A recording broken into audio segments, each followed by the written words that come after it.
Hello, Global Theater. My name is Jerry Fielka.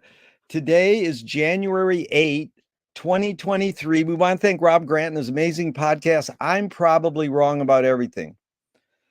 Now, normally I just say it's an honor and a pleasure to welcome Trent Harris here. But today is very special. I have to say, it's an honor and a pleasure to welcome the greatest filmmaker in the world, Trent Harris. Trent, where in the heck are you calling in from? What's that? Where in the heck are you calling in from? I live in Salt Lake City. First question is, what's the Why? best?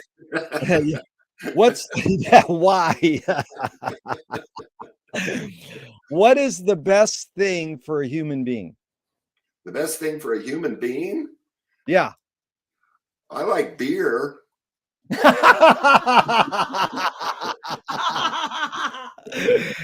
What's your favorite form of Thank God you have a sense of, I know you're being honest. Okay. I wish I had one right now. Yeah. What is your favorite form of information? How it comes into you? Curiosity, I think. Yeah. It's just so I get curious about something, and then it takes me down all kinds of rabbit holes.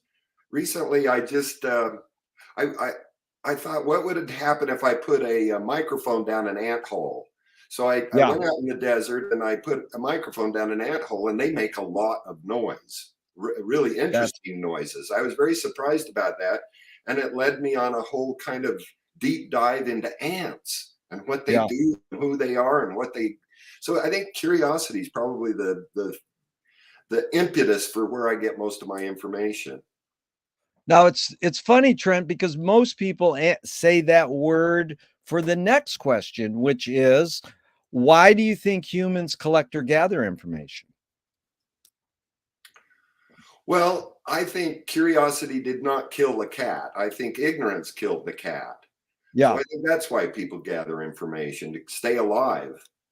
To stay alive, yeah. Perhaps, yeah. Yeah, and it's interesting because Frank Zappa says that ignorance, or he says stupidity, is the building block of the universe. And we think oxygen is, but it's like not knowing is what keeps us going, sort of. So do you think this need or want to collect information is more innate or more invented? Well, I mean, that's a hard question, but it's kind of like, why does a bird build a nest? Yeah. They don't know how to build a nest. Nobody tells them how to build a nest. Yeah. And we call it instinct, like they have an instinct to go out and do it. And maybe that's kind of what we have, an instinct that no one can really explain. Do thoughts create emotions?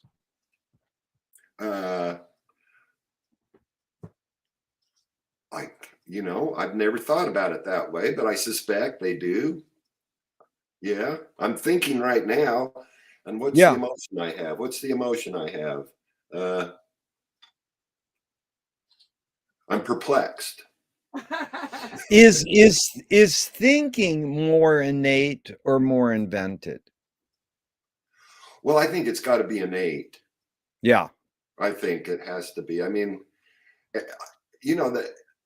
again, I'll go back to ants. Do ants think?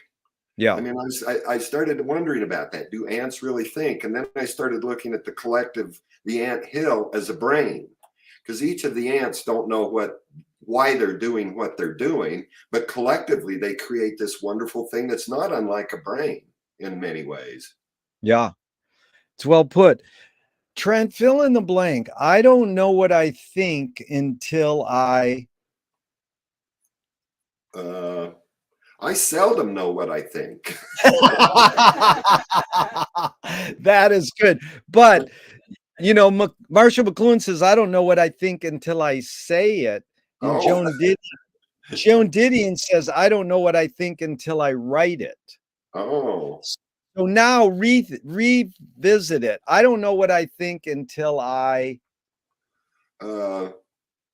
Well, I was going to say take a picture of it, but that's not quite true. Make a movie about it is one way I figure out what I'm thinking. Yeah. Writing a book about something. You know what I think is that I don't know what I'm thinking until I get angry, and then I know that what I'm thinking that something has made me angry or something has made me laugh out loud. Yeah. Then I know what I'm thinking. I also think those are muses that we can use to create things. If Yeah. you know, they're very strong. If you get really angry about something, you should pay attention to it, because I think that's where inspiration comes from. I'm angry about that, and I'm going to write about it. I'm going to make a movie about it. I'm going Yeah. to draw a picture about it, or just change anger into joy. It's the Yeah. extreme things, I think, are what motivate us. That motivate creativity. Yeah, Trent, you got ESP because we're going to cover those topics you just brought up. Brilliant.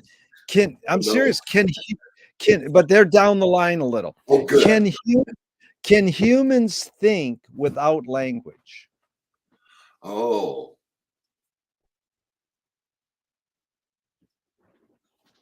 you know, that's a very good question. I'm just trying to think about how I think, and I think in language a lot. You know, when you're sitting there daydreaming or having thoughts, you're often going through, you're hearing it verbally inside your head, but sometimes it's just imagery. But I suspect it depends on how you define thinking.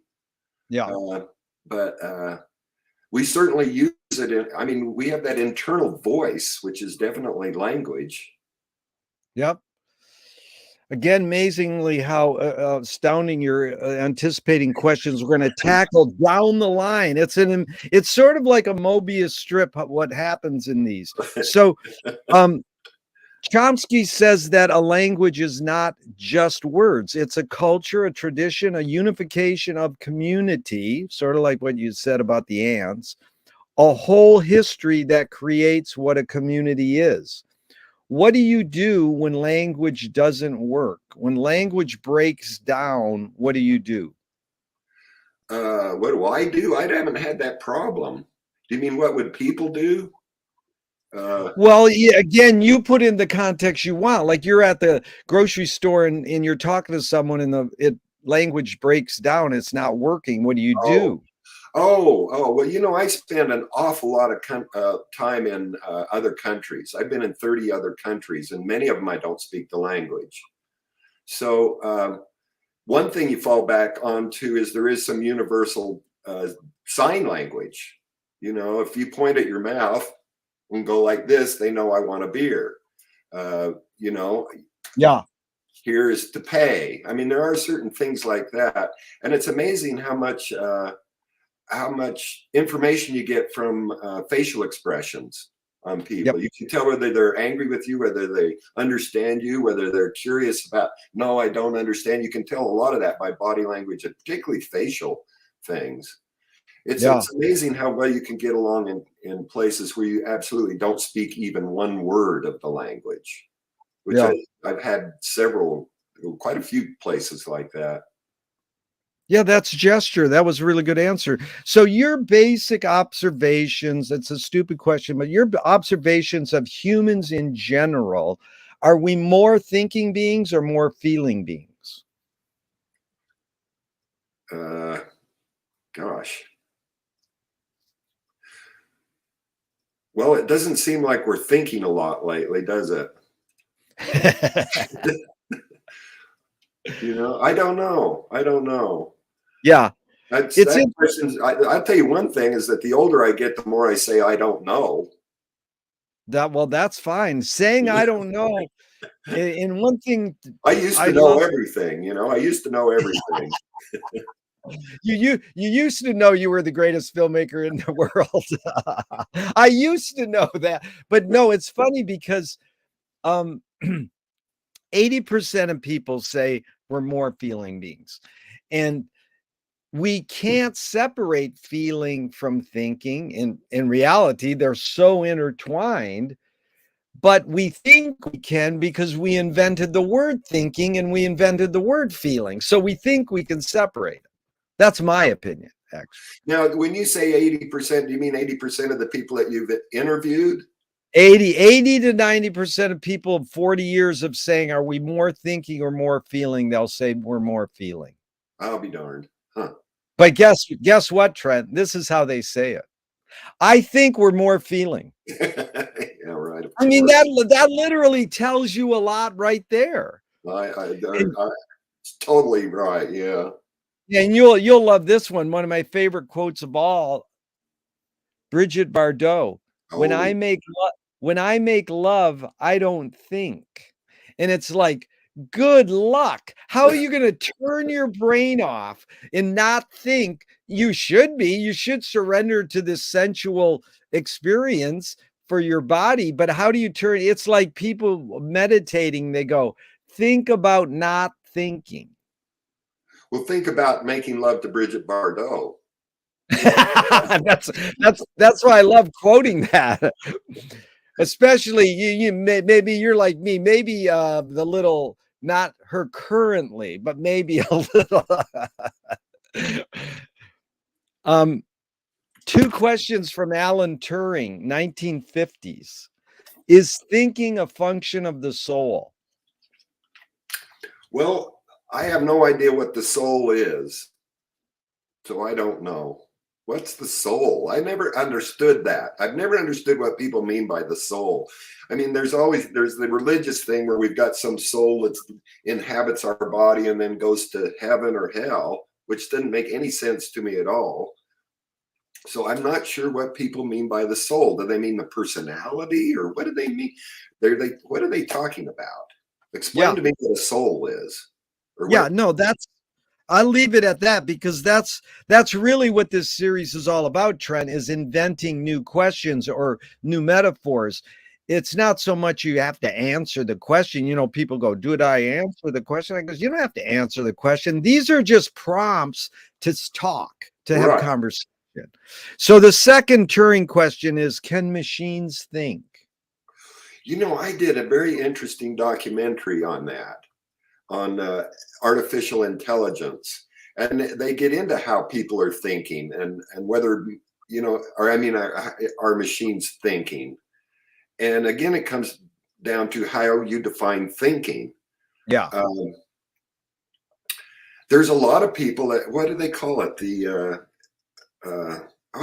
Stephen Hawkins talks about it quite a bit, about singularity, yeah, which I thought was a fascinating concept. And a lot of the people that I interviewed thought it was very true, that it's a very it's not science fiction that could happen, that singularity would happen, and that basically that we would be living in a Terminator world where machines have taken over and are running things. Does that mean they're thinking? Again, I don't know how to define thinking exactly. Yeah. But yeah, it's an interesting idea. Do you more pursue happiness or more pursue meaning? Happiness, for sure. I am so lucky. I am really a pretty happy guy most of the time, at least in my later life. After I've gotten older, I've gotten happier. Things have gotten much simpler. I have this thing I say: if you keep your life simple, your passions can be complex. So I live in a cheap apartment. I drive an old car. I don't spend a lot of money. I don't have a girlfriend at the time. I've got one plant. So everything is very simple, and it allows me to pursue my passions, which are making films and drawing and painting and drinking beer and with my friends. And I consider myself very lucky right now. It's beautiful. Does the brain more detect consciousness or create it? Like, is consciousness there bubbling away and we're detecting it, or are we creating it? Boy, again, I haven't got a clue on that one. So you keep coming back to these things that I don't understand. Consciousness, is that the same thing as the soul? Is that the same thing as thinking? I'm not sure. I don't know how to put them in different categories. It's too complex and over my head, that's for sure. But it is just what we're doing is sort of like psychoanalyzing words. We're Sure. we're we're just talking about wording together, but onward and upward. What's faster, speed of light or speed of thought? Well, supposedly speed of light is as fast as anything can go. And I suspect that thought probably is operating on a electrical impulses. So I bet you light's faster. Yeah. There's a poet, Audre Lorde, she said, you can't dismantle the master's house using the master's tools. Yvonne Rainer responded, said, you can if you expose the tools. What new tool do you suggest? For tearing it down or building it up?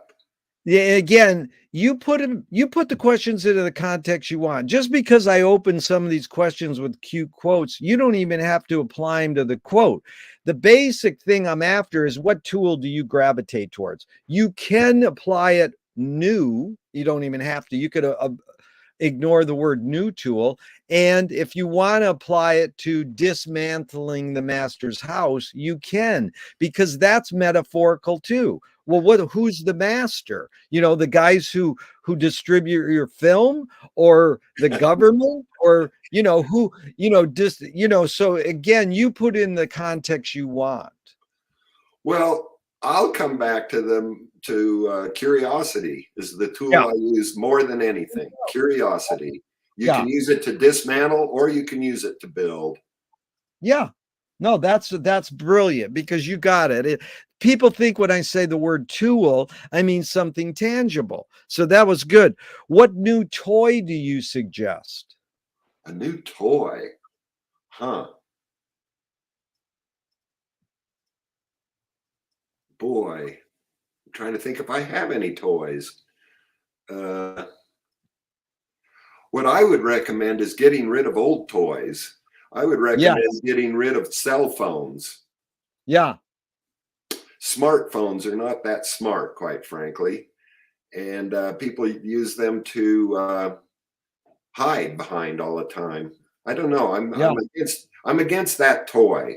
I think cell phones have a place, but my God, they're ridiculous. It's just gotten ridiculous. It is. I You'll mean, love this.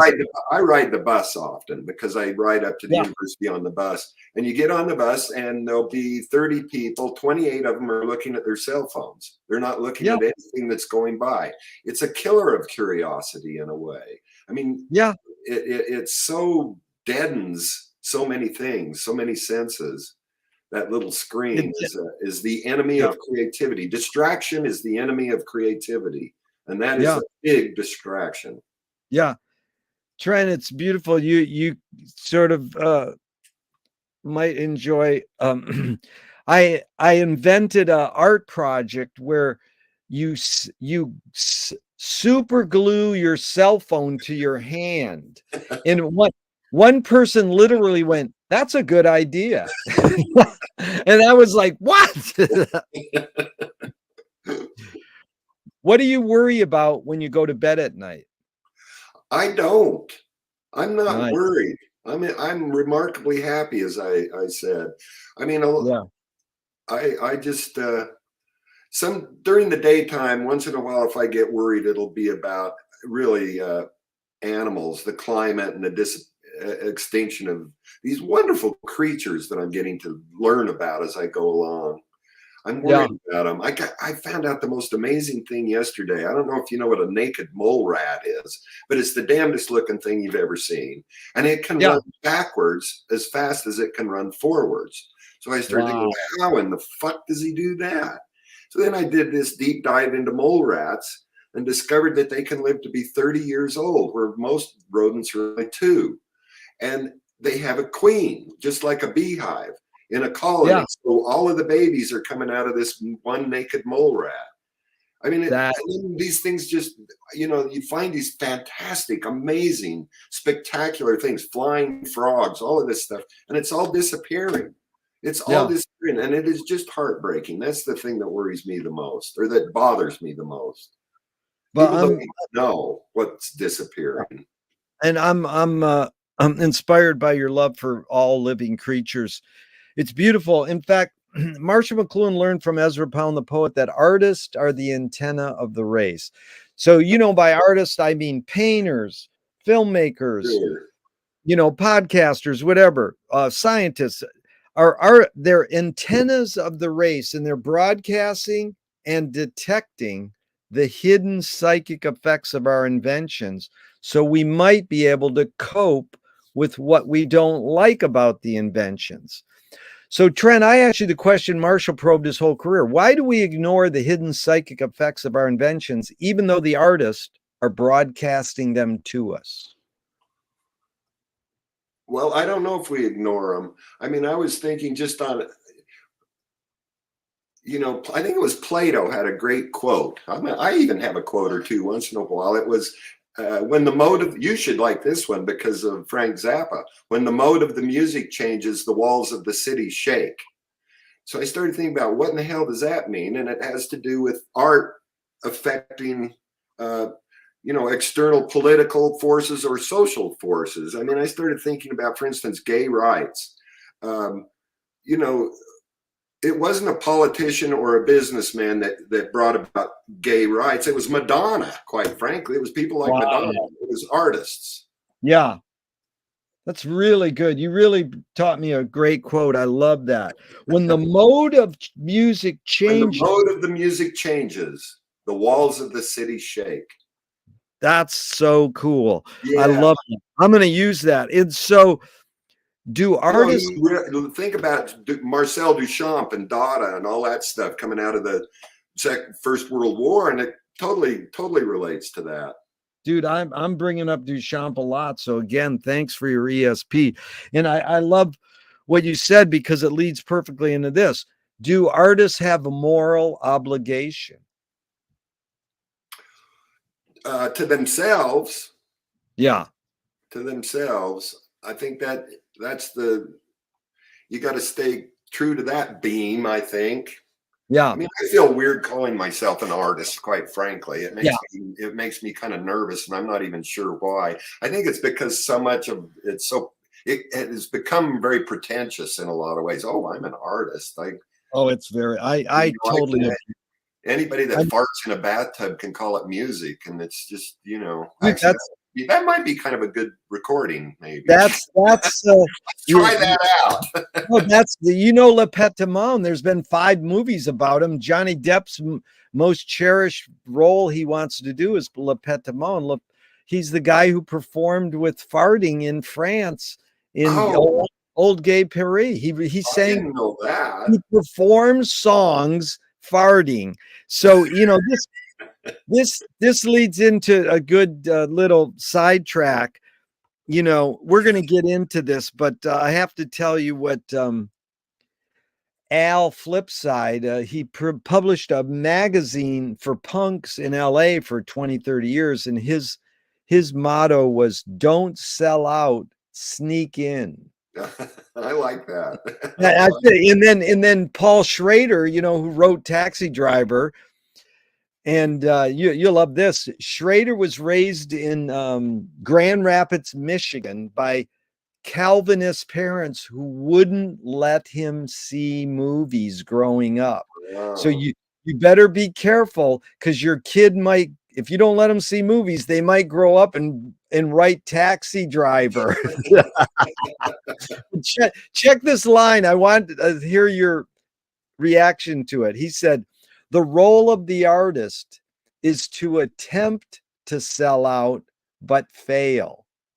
Oh, I used to think that the role of the artist was to terrorize the public.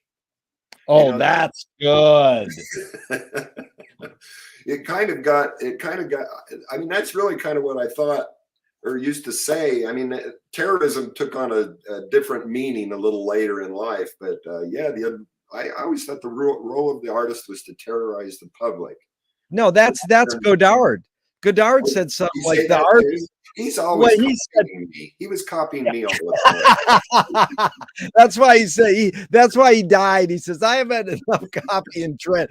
But he said something like the artist is a sniper on a building. It's like I like terrorize the public. I like I think mine is the great art fucks your shit up. Yeah. It doesn't coddle you. It Yeah. can coddle you and make you feel good, but it should fuck your shit up. So you already brought up Duchamp and stuff. But just you calling yourself an artist the same way I am, it sounds Yeah, pretentious. sure And can. so but I made a movie two of my feature films ago called Welcome to the Rubber Room, and the kind of the theme that goes through that is what good is art if it doesn't start a riot? yeah, that's good. Yeah. If it doesn't start right, because If see, it doesn't start a riot. What good is art if it doesn't start a riot? exactly. That's Buñuel took rocks in his pocket to the screening of L'Age d'Or or Un Chant Andalou. I think it's L'Age d'Or. So and they rioted. The audience would riot and they Yeah. tore up the paintings in the hall. They're like, so my big question is, did Buñuel bring rocks in his pocket to help start the riot? Or did he keep these rocks in his pocket so when they go, there's the filmmaker, get him? And the best answer ever was a guy goes, no, Buñuel just carried rocks in his pocket all the time. That would explain a lot. But sorry to go on and on about this, but that's the Schrader quote.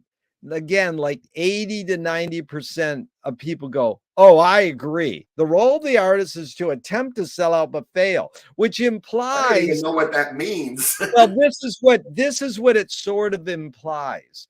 You tried to sell out, but you're such a pure and sacred Oh, artist that oh, you failed to sell out. You know, oh, I mean, oh. it sort of reminds me of you in that line of going from Corman to Floyd or Lloyd Kaufman to you. It's sort of that line. And I mean, you might not like that, but well, no, you literally don't you say you declare yourself a cross between Ed Wood and Antonioni? Did Yeah. you say that? Well, I Yeah. said, yeah, I did. I actually, well, yeah, yeah. So that's that line. I mean, Ed Wood. I mean, Yeah, but if you that's look at Ed Wood's films, look at some of those early films, for instance, Glenn or Glenda, I Changed My Sex. That that's is one of the most Dadaistic films. It was so far ahead of its time on so many levels. I mean, Duchamp would have gone nuts over that film. that's It's got that's all of the I've things shown, that they were using, the found footage and the. I've shown that film. I've I been a love it. curator. I've Yeah. I've been a curator of highbrow experimental film and esoteric fucking art film for 50 years. And and Oh, it, and it proves a it proves a McLuhan point completely. McLuhan said there's no such thing as a good or a bad movie. It's a good or a bad viewing experience.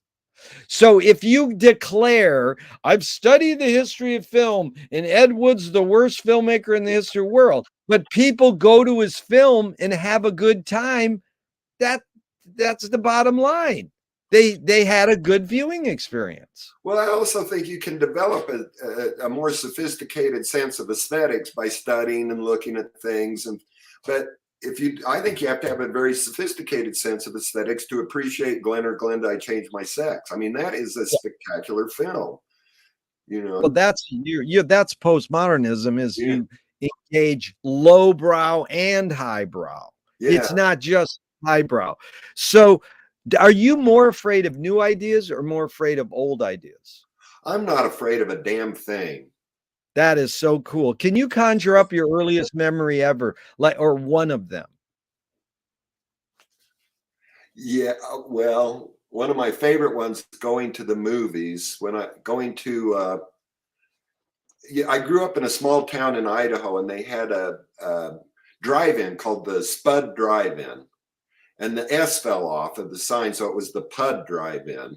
And I remember going in with I think it was I don't know whether it was my dad or my brother or something, and we're sitting in a pickup truck, and there are sheep grazing around the truck while we watch the movie. And I think Oh my. God. Yeah, and I think the reels were run out of order there often, because they just had like an 8-year-old, which when I was at the American Film Institute, I told that story to my mentor there, and he said, that explains your style, which he called Idahoan infantilism. Who was your mentor there? Tony Villani. Tony, how do you spell last name? Villani, Valini or something. He's dead now, but he was the Wow. best. That is so cool. So, is memory more a curse or more a blessing? I can't remember. That's got to be the greatest answer in 40 years of asking that. Okay, so tell me, Trent, tell me someone within your immediate family and then outside your immediate family, just briefly, who had an impact on you, kind of like a role model, and what specifically was that impact? My brother's name. Older brother? Hmm? Older brother? Older brother. By how many years? 11. He was 11 years older. Yeah. If you saw him on the street, you would think he was he's dead now, but if you saw him on the street, you would think he was a homeless person. He had a straggly beard. His hat was stained. His clothes were tattered and torn, and he never took care of himself, but he had a PhD, and he helped people who were less fortunate. He spent time counseling people that had getting the wrong end of the stick from society. He was a psychologist, so he'd take the people that nobody would pay any attention to. The thing what I learned from him was, I don't think I've ever met anybody with more integrity in my life. He was just a hell of a good guy. He was a mess. He was a drunk. He smoked himself to death, divorced, but God, he was a smart, wonderful person. That is a beautiful thing. What was his name? His thing? Name? Jeff. And then someone outside you did that really well, Trent, by the way. Now, outside your immediate family, same question. That really affected me? Yeah, just someone who sort of like had an impact on you, affected you. And then what specifically was that impact? Well, there were a couple, and a couple of them were teachers. Tony Villani was one. He stood up for me and made sure that he recognized that, okay, this kid's a nut, but he's got ideas. I remember him saying that. Yeah. And he stood up for me at AFI. Another teacher, Vladimir Yusachevsky, who was a early electronic music composer, same kind of thing. They were mentors of mine early on in school. I think that was really important. And then there was a filmmaker, a friend of mine named Larry Roberts, who died, he died horribly of AIDS in the 80s. But God, that guy made some good films and was just, he was really an inspiration. Did your parents raise you a particular religion? No, not really. I mean, there was the Mormon thing was going on because I was growing up in small towns in Idaho, but neither of my parents could figure out Mormonism either. They said I had to go to church because I needed to learn about religion and God and all that stuff. So I went for a while, but I kind of wised up on that one when I was about 12. It's like, this makes no sense at all. Do you pray? I have. I finally understood what praying is, and it's a form of meditation and focus. Yeah. That can be useful. I'm not sure, when I'm doing it, I'm not, it's not like I'm having a conversation with God, but it's a way of focusing, and it's kind of a meditation and trying to be honest, really honest with yourself about something. I mean, the only time I've ever done it is when I've been in great distress. Yeah. So if God does exist, what would you like God to say to you after you die? That he just loved my movies. Trent, this is so fun. You really get what I'm after. Do evil people exist, or does evil use people as a vehicle? Yes, you know, you wouldn't know this from my films, but I covered genocides in a lot of places. Uh-huh. Rwanda, Sierra Leone, Burma more recently, Cambodia. I was in the weekend I was in Juarez. I think there were 13 people killed on that weekend alone. So, and I started to get paranoid and stuff, and I started to think that I believe in the devil, and I could see the devil would move around.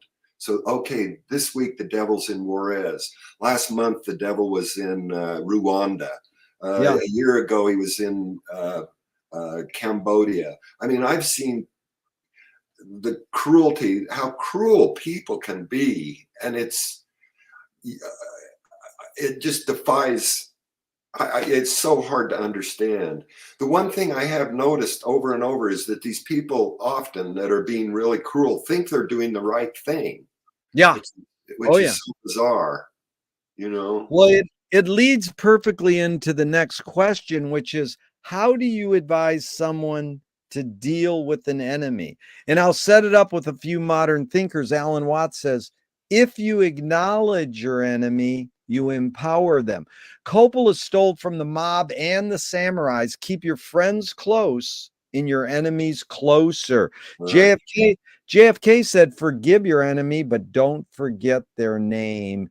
And Uh, Fellini says, I need an enemy. So it's a lot of thoughts. The basic question is how do you advise someone to deal with an enemy? But first, how would you respond to Alan Watts? If you acknowledge your enemy, you empower them. well, I don't know. If somebody comes up and slugs you in the face, you're probably going to acknowledge them. So they may have, yeah, that would be my first thing. I don't But know. how would you generally advise someone to deal with an enemy? Well, it's funny. We were just talking about this yesterday with a group of friends of mine who think that we should stop funding Ukraine. And Yeah. I said, no, we should kick that son of a bitch and Putin in the balls and hang him by the fucking highest. There are certain people out there that need to be stopped. Yeah. I think, and to pretend that they're not there or whatever, they're not going to go away. Yeah. Oh my God. Yeah. James Joyce was the first projectionist in Dublin 100 years ago. Oh, He had his own movie theater, Volta Cinema. He really? based Yeah, this true. He basically checked out. He said, "Why should I go inside a building and see a movie of a tree when I go outside and see a real tree?" Years later, Faulkner said sometimes the best fiction is more true than journalism. Why do we have to recreate things in order to get them?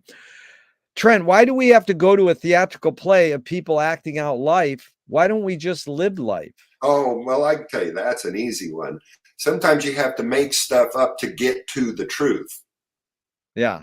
What if the Beaver trilogy is a perfect example of that. I don't know. I don't think you've seen that one yet, but the first part is a documentary, and then there are two subsequent. I know about it. I know enough Yeah. about it. Well, the deal is that I had to make up those last two parts to get to Yeah. the truth of the first one. So Gotcha. that was, sometimes the other thing is just because I made it up doesn't mean it isn't true. Yeah. Well, this is begs for Louis Buñuel's statement. I'm for anyone who seeks the truth, but I part ways when they claim they found it. Now, most people, I'm glad you laughed because most people go, that's good. I like that. And one guy finally said, that's bullshit. Because if I'm going to seek something, it's because I want to find it. And so I know it's complex what Louis is saying there. It sort of sounds simple, but it begged this question. If the journey is more important than the destination, why do we have to name or seek a destination?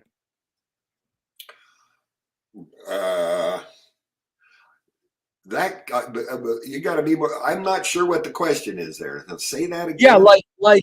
like the first part is just to set it up. Louis Buñuel saying, I'm for anyone who seeks the truth, but I part ways when they claim they found it. Okay, let's So stop right that's, there. Let's stop right there. go ahead. Now Oh, I good. get it. I mean, Yeah.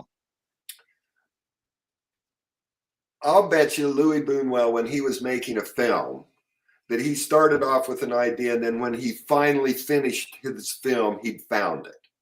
He'd found his Yeah. truth. He'd found his truth. Yeah. And he probably didn't stop until he did find it.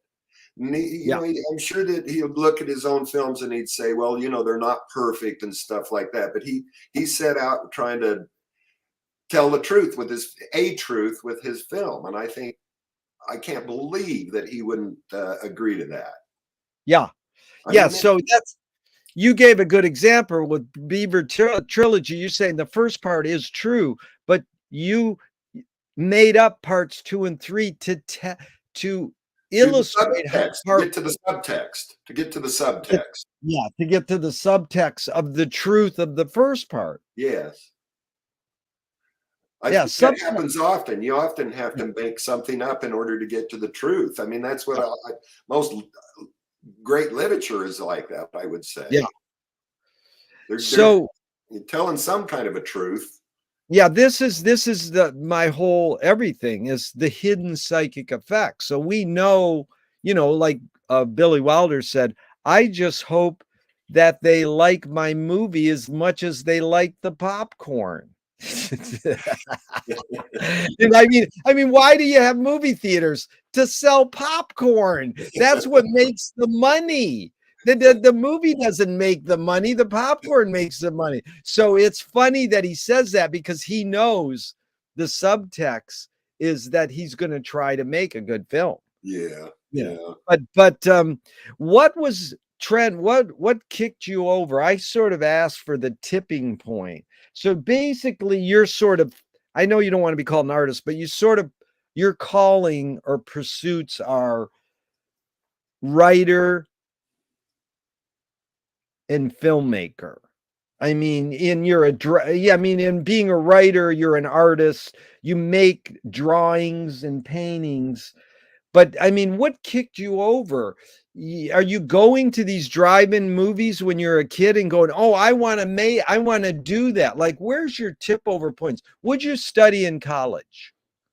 I was pretty bad in college until I discovered film.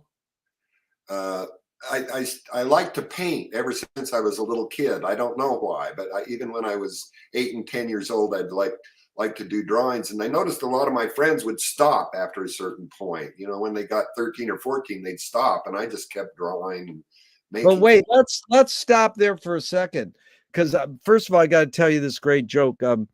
The kid gets to the age where parents have a job. They go do work. They have a job and they go to do a job. And so the kid said, and the dad is an art teacher. And the kid goes, Dad, what do you do for your job? And he says, I teach people how to draw. And the kid goes, you mean they forgot? So I mean, that's true. That is such a good story. That's right on. No, that's an amazing joke. So did your parents take you to art galleries or show you art books growing up, or did you look? You got to realize I'm growing up in a town of 500 people in Idaho, so there were no art galleries and there were no museums, and I had no art books really. There wasn't even much of a library. I know that now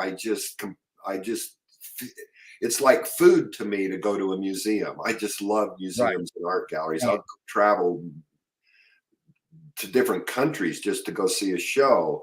I don't know. I started thinking about this the other day because somebody said, "Oh, you're so talented." And I'm going, I don't believe in talent. What I believe is that people are compelled to do something and they do it over and over and over and over and over. And then somebody says, "Boy, you're really good at that." You get good at it. And then they say, "Oh, you're so talented." But it isn't an innate talent. What it is a compulsion. You can't help it. Yeah. No, you're really saying a lot there. But then you didn't do much college, but when was the tipping point where you're seeing films and go, oh, I can do that? Like, what was the kickover? Because you did go to AFI, right? Yeah, There was, later yeah, in but life. what made you say I Oh, want to go to AFI? And where I can tell you, there was one specific moment when I'd gone, I think I was on acid, quite frankly, and I'd gone to a movie at the university, and it was oh God, why can't I think of the Swedish director, Seventh Seal. Berg Yeah, Berg? Bergman, Seventh Seal. Now, I'd grown up in Idaho, so the only thing I'd ever seen was John Wayne, Elvis Presley, Doris Day, that kind Yeah, of stuff. I yeah. saw that thing and I went, what in the hell is that? So I went over and asked there was a film teacher. There was one film teacher on campus. I said, I don't get that. I'm interested in that. And he literally handed me a camera and said, well, go out and make a movie. Handed me a little Oh, that's camera. great. So I went out, and then I realized I don't even know how to turn this thing on. So I went, and he says, point it through that way and push this button. So I got to tell you my first movie. It was called Mud. And what I did was I went out to the Great Salt Lake and I filmed mud that was kind of floating on the surface of the lake. It was very kind of surreal. And then Yeah. I went home and I took a basketball and painted it white and hung it from the ceiling and projected the movie onto the basketball. And that was my first movie. And then quite frankly, I've almost worked on a movie every day since, in one way or another. And that was 16 I think I millimeter, was 17 at the time. right? That's 16 millimeter or it's That, Super 8? that was a 8 millimeter, and then I went 8 on to Super 8, and then to Yeah. 16, and then. But I've made about 150 films. Yeah. I've No, made a lot of films. you're in that school like my hero, one of my heroes, Andy Warhol. He says, "Don't worry about what people think of your art. Just keep making it." Yeah. You know. And so a screenwriting teacher told me great art is when you, and I mean film art, paintings, great art is when you can clearly see the intention of the maker. Kubrick says great art is when you can clearly not see the intention of the maker. Oh. Trent, what role does intention play in your creative process when you're making a film? Well, I think that the way I see my process is that I'm a bully, and I'm going to force you to see the world the way I do by making this film, and then you're going Yeah. to. That's the way I look at it. I see the And world in a special way, and I'm going to make you see it too.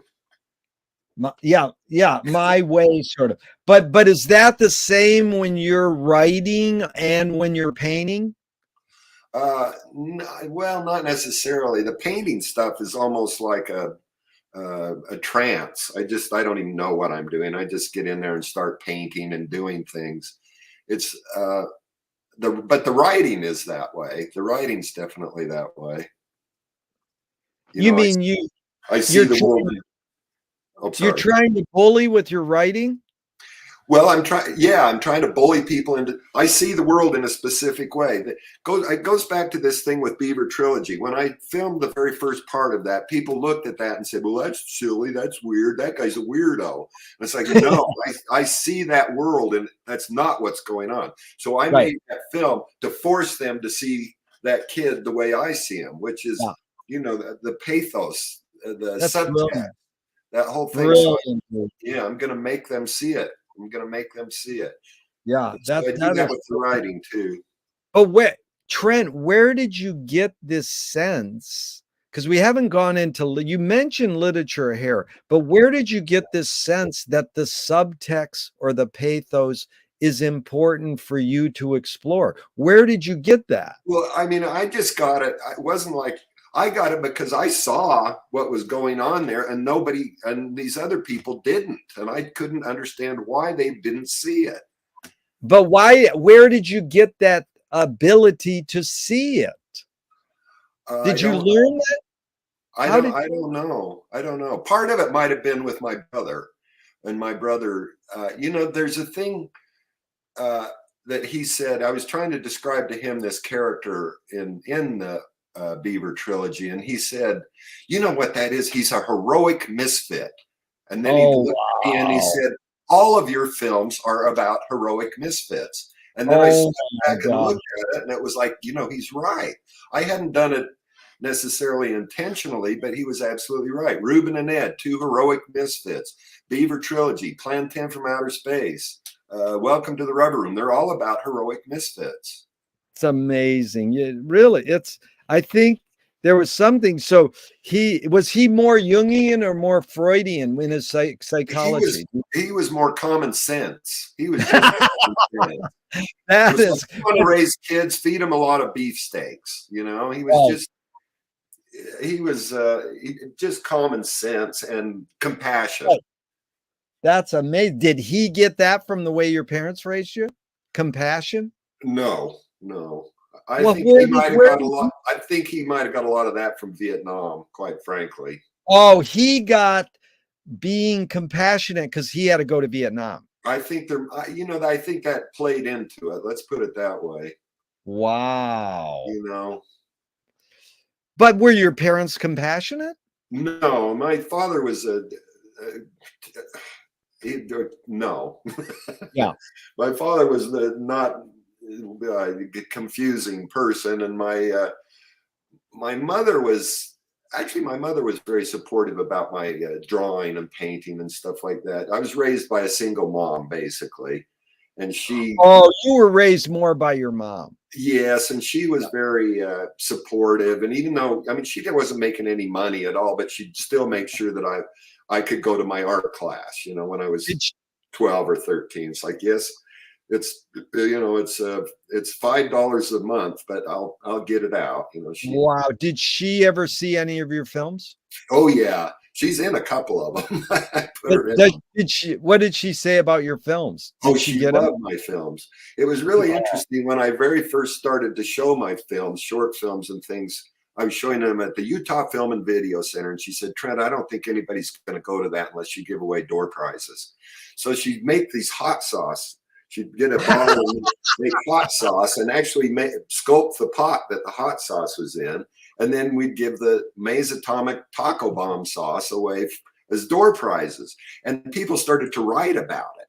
And her taco sauce became much more famous than my movies. Has John Waters seen your movies? Has commented on them? I don't know. Yeah. What do you think of him? Overrated? No, I think he's a wonderful person. I'm not that crazy about his movies, quite frankly. They're fine, but they don't knock me out. But he is such a philosopher, he's a good-natured subversive, which I just love. That is a good description. He's a good-natured subversive. Kind of like you. Kind of like you, actually. I'm good-natured subversive. But you brought up the word hero. Trent, I got to tell you, this is so fun because this is Nassim Taleb. He did this quote. Games were created to give non-heroes the illusion of winning. In real life, you don't know who really won or lost, but you can tell who is a hero and who is not. So I think that's Jeff's comment. You're heroic misfits, is that he's saying, Trent, I recognize that you're showing these people's heroic. It doesn't matter if they win or lose, they're heroic. And that's, their struggle is heroic. That's where that's Hollywood came out of that, because Joseph Campbell learned everything he knows from Finnegan's Wake. And then George Lucas hijacked it and made Star Wars and ruined Hollywood and turned it into a teenage boy phenomenon. Jaws and Star Wars ruined Hollywood. So I agree completely. Yeah. And so then when I said that Taleb quote to someone, they said, villains don't think they are bad. Right. They want control. Heroes want freedom. Yeah. Or might not just be freedom. They may just want to be understood, or they may want to just get home. Or I know a guy right now who's another heroic misfit who was born with a quite a disability, but he's going out and trying to be a rap artist. And there's something heroic about it. I mean, there's no way in the world it's ever going to happen, but there's something heroic about his struggle. Yeah. You know, whether he makes it or not, it's just, he's trying. It's sort of like that whole genre called outsider art. Oh, They're not trained people. You know what? Wesley Willis, you know, he was you know, Wildman Fisher, Daniel Johnson. It's a whole thing. So in regards to that villains and heroes, I'm just curious your thought. Does punishment work? Yeah, I think it can. Yeah. I think it can. I think, yeah. A lot of these, yeah, sure. You know, if we electrocuted Putin's nuts, gave him a shock in his nuts every time he sent a missile, I bet you he would stop sending missiles. Yes, it works. Utah Phillips says anarchy is making rules for yourself and not other people. Who's entitled to make the rules? Me. That's pretty much it. Okay, let's get back to cinema for a second. Peter Greenaway said cinema is much too rich a medium to be left to storytellers. That explains a lot about his movies. Yeah. Now, I'm curious because you sort of get pushed into the experimental film genre a little. Did you study any of the experimental film guys? Oh, who did you study? Bruce Conner was one of my good friends. Oh, you're kidding! I didn't know. In fact, if you should, I made a short little teeny film called Bruce and Me, which is on my website. You should take a look at it. It was. Anyway, Bruce was a good friend of mine, and I study those guys a lot. I still make I make experimental films. I just finished one the other day. I love doing that stuff. You know, Bruce Conner's favorite film was Uso Justo, the fake experimental film by Coleman Miller. I'm not sure. I have seen that. Yeah. Anyways, so the question is, are experimental film makers telling stories a different way or doing something completely different? And just to set it up, what I'm after, I mean, I know it's both, but if we watch Tony Conrad's The Flicker, it's just black and white frames flickering for 15 minutes. He didn't like say, I'm going to tell a story, but our brains might have a story go through our head when we're watching it. So when Greenaway says cinema is much too rich a medium to be left to storytellers, I'm losing something different. Sorry, I lost the sound. Our experiment. Yeah, I'm going to say it again. Are experimental filmmakers doing something different than storytelling, or are they just? Yeah, I mean, what it depends. There's different kinds of experimental films too.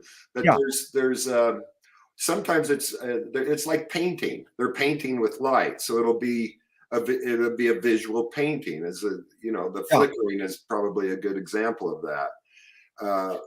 There's absolutely no intention of a story there at all. It's just an image that's fantastic to watch. The person I'm finding really interesting now is Bill Viola. Some of his installations are just spectacular. And then the thing I've been interested in lately is with my experimental film work has been collage, taking different, not unlike what Bruce Conner was doing, quite frankly, taking a lot of different things and cutting them together with different soundtracks and making a collage. So there's different ways to do it. But I found that it's very difficult to sustain that experimental thing for more than 10 minutes. Oh yeah, 8 minutes is sort of it. But did you ever enter Ann Arbor Film Festival? Yes, I did way back in the 70s. I had a couple of films there. They showed them? Yeah. Oh, good. Yeah, That's great. I Yeah. think it was some. So, Yeah, is that still going on? oh yeah, it's six. I'm doing a talk about Godard there in March. It's Oh, the good. 61st year. Are they still doing experimental films, or have they Oh yeah. gone? Oh Oh, yeah. good. But the world's changed. So what, Yeah, my one friend says, this looks like a Nike commercial. And you're like, right, well, hey, well, some Nike commercials are. I mean, Bruce Conner ended up on MTV because yeah, Debo gave him money to make the Mongoloid videos. So did he sell out? No. But it is the world incorporates the right. experimenters into the mainstream. It's So, but the deal with my films is that they're too arty to be theatrically released or part of the industry, and they're yeah, not arty enough to get into a gallery or a yeah, museum. I'm in this weird. yeah. I've created my own genre of absolutely undistributable work. Right. But that's the key. I mean, that's the It great doesn't artists. fit anywhere. Yeah, but Trent, I would say the great artists are like Frank Zappa or Godard or R. Yeah. Crumb or whatever. And Preston Sturges and Frank are the best at it because they're what they're called is alchemist. Oh, They take they take two known things right, and they mix them together and come up with a third unknown thing. right. That So makes you sense. I like that. Yeah. you sort of took Ed Wood and Antonioni and blended them and came up with a new, Trent Harris genre. But here's and you probably do this, Preston Sturges and Frank, when they came up with their new thing, then they satirized the new thing. Oh, yeah. You Huh. know, so it's almost like it's same thing James Joyce did with Finnegan's Wake. He's like, he writes Ulysses, and people go, "That's the greatest book ever written," and they'll go, "I'll show you." So, but back to storytelling for 1 second. Hollis Frampton said, "Narrative is born out among the animal necessities of the spirit because we're waiting to die." Can you forget to die? Uh, can I forget to die? I hope so. Good. Uh, yeah. I mean, I don't think about dying much. That's Uh, good. yeah, So I don't know. Hard. I that was good. I spoke with Michael Apted 40 years ago, right when MTV was breaking. I says, "Why do rock video editors feel so obliged to edit fast?" Most Oh, people don't know Abel Gance invented rapid montage in 1922 in France. But in right. 1980, when MTV was breaking, rapid montage was flourishing to the point that Marty Scorsese said, "I cut my films faster because of MTV." Yeah. My question was, can I said to Michael Apted, why do they feel so obliged to edit so fast? And he says, because we've learned to take in information faster. So I asked the question with a bias. Can we literally learn to take in information faster, or are we just brainwashed to believe we can? Well, I don't know exactly, but I can tell you this that uh, many people don't have an understanding of what editing really is. Basically, music videos are cut to the beat of the Yeah, music often. yeah, But if you're going to build a scene dramatically, it's a completely different way of editing. You have to know where the moments are in the scene. The camera has to be in the right place. It's a completely different animal. I do a lecture up at the university here where they talk about editing, and students come in and they know how to run the program, so they think they know how to edit because they can do Adobe Premiere or Final Cut, but they have no clue about how to build a scene. Now, yeah, the way that the scenes are being built, let's say what Scorsese is talking about, at least I think he certainly knows more than I do, but the older form of filmmaking was, basically a proscenium arch, and you'd have it was like filming a play. There wasn't that much editing for a long time. You know, so they'd put the camera there and people would move in front of the camera, and then they'd move it here and people would move in front of the camera. There wasn't this sense of building a scene. Well, I mean, there were people that knew how to do it, Eisenstein and things like that, but building a scene dramatically is a completely different thing. It's two different art form, or two different skills. To cut a music video and to cut a dramatic scene are completely different skills. And I can understand what Scorsese's saying when he says, you know, well, we don't have to, we can cut this quicker. We can cut this quicker. Yeah. But the hidden question really, Trent, is, can humans literally multitask? Oh, that's a good question. I don't think they can. I mean, I go back to that distraction is the enemy of, is the enemy of learning anything. So I think you do basically one thing at a time. Now, you may be able to move between those things quickly, but you just basically do one thing at a time. That's what I think. What did you reference growing up learning how to build a scene and edit dramatically? Give me an example of maybe one film or editor or director who taught you, by watching their films, that sense of building a scene dramatically in the edit. Right. Well, I can tell you, we're going to go back to Tony Villani again at the American Film Institute. And what he said, he used he had a thing called premise. What is the premise of the film? And what he meant by the premise is, what is the point you're trying to make as the director or writer or filmmaker? What's the point of this film? And then how do you make that point? So there are moments in each, well, not in each scene, but in many scenes, there are moments in that scene which make small scenes are like small movies. They have a beginning, a middle, and an end. And often there's a point to that scene. And you have to understand what the point is. Often, not often, but sometimes directors don't understand their script, don't understand the script they have, and the camera's in the wrong place. So the scene doesn't work right. You know, they need to be on this close up, and instead they're on a wide shot, and they can't build the scene properly.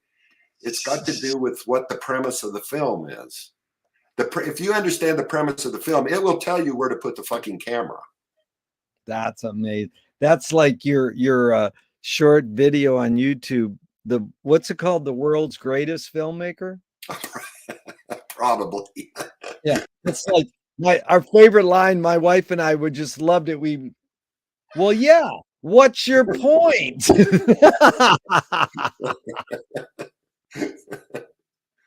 Well, yeah. Well, what's your point? Okay. What was the motive of the cave artist? Your hunch or your guess? The motive? Yeah. What was the motive of the cave artist? I think it had to do with, actually, I've thought quite a bit about this. I think it had to do with the power structure within the clan. If you think about it, the guy that's in those, what is it, the Lascaux caves in France, I think that's how you pronounce it. They're painting those, those wonderful animals and things in there. That took a lot of time and effort and resources in order to paint those. I mean, it wasn't just one guy going in there. There had to be people feeding him. There had to be people mixing paint. He had to have a patron, not unlike what was going on in the Renaissance. He had a patron. So why is the patron paying for this thing to be made? And I think it's got to do with the power structure of the clan. There's a weird ass idea.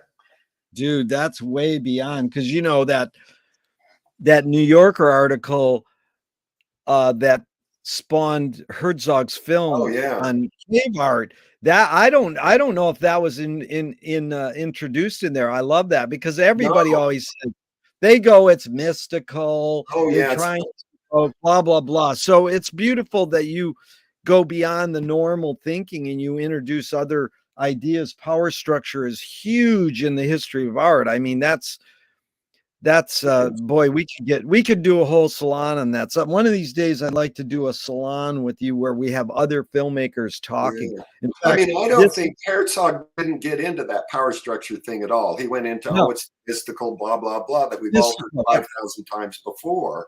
And then quite yeah, frankly, nobody can prove. yeah. No, we can't prove. And the beauty is that artists don't always know their motive.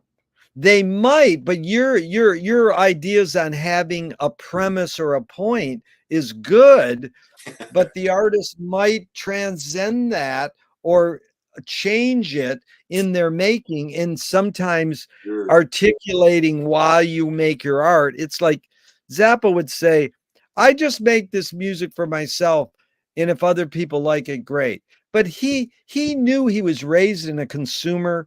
capitalism culture.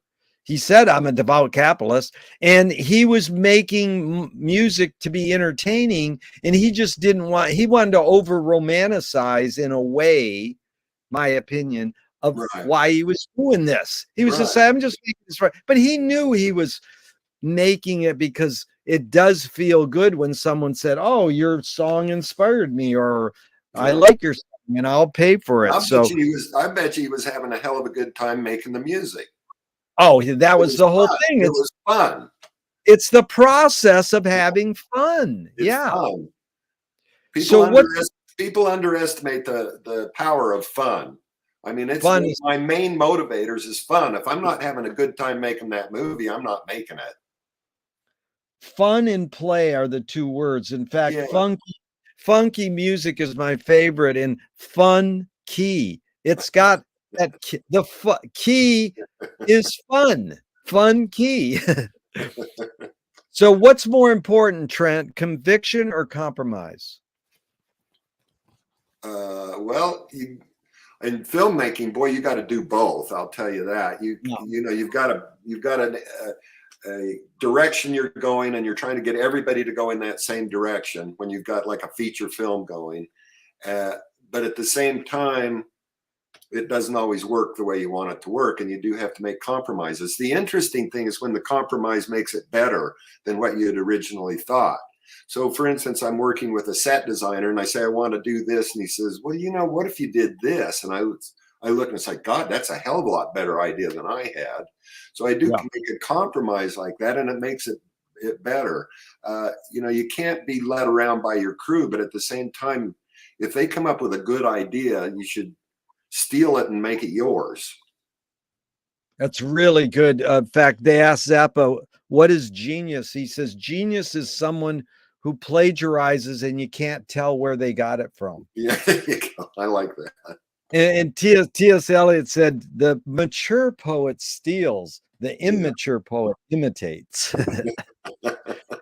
So staying on that T.S. Eliot theme in poetry, he said that poetry is outing your inner dialogue. What language is your inner dialogue in? Oh, that's a good question. What language? Boy, I don't know. I was thinking, it's my inner language is confused. It jumps a lot from Yeah. things to thing to thing to thing to thing to thing. And Yeah. I'll be thinking about ants, and then I'll be thinking about a girlfriend 30 years ago, and then I'll be thinking, gosh, did I remember to buy the beer? And then so it moves around so quickly. I wish I could focus more sometimes. When I do get into the focus part and I'm listening to whatever it is that's compelling me to go this one way, it's very difficult to explain. It's got to do with compulsion. You can't help it. I got to do this. I don't know why I'm doing it. Oh, that works. Oh, that doesn't. I think the two C words are good, confusion and compulsion, because when I was at the Zappa hotline and someone would call up, I'd say, well, what state are you calling from? And the one confusion. No, that's right. I literally, the best answer, they would go, I'm calling from Michigan, and the one kid goes, I'm calling from the state of confusion. I go, that's amazing. That was a good answer. It stuck with me. So, the guy who started the Ann Arbor Film Festival, George Manupelli, his mantra is Ignore yourself.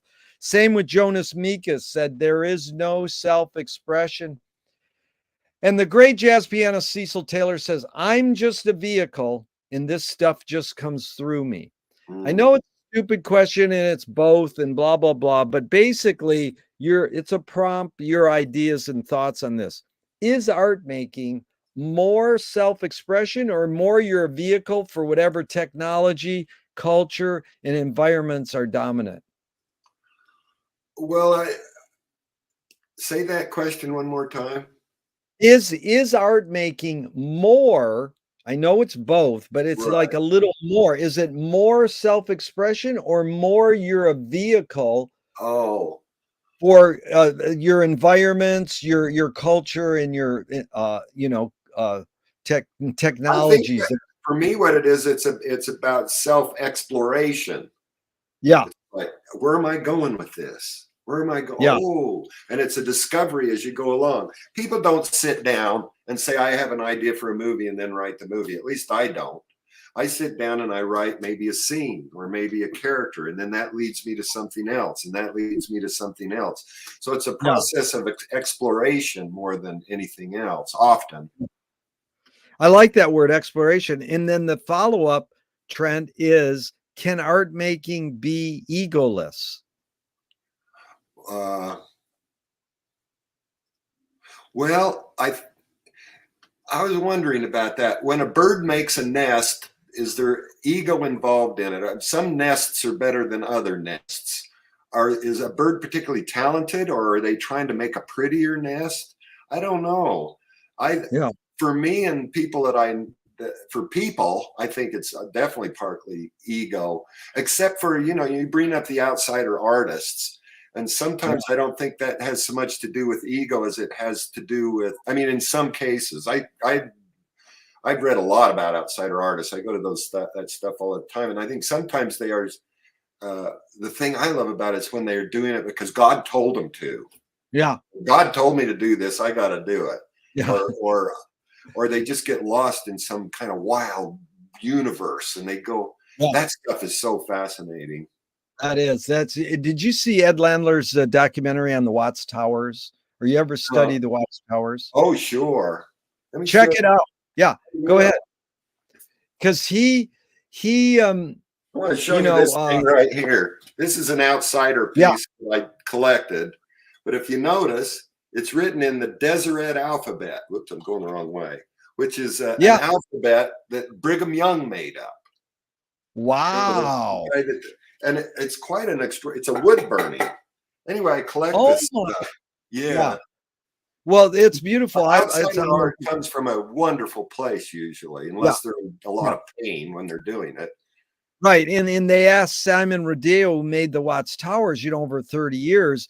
They would go up to him and says, why are you doing this? He says, well, my wife cured her alcoholism in her honor. And then the next week they'd go, why are you doing this? He says, because each tower is in honor of a freeway in LA. He would just make up ideas. He didn't know why he was doing it. And the key to visionary art is what he's called, instead of outsider or folk art, Right. which is just the process of adding, add.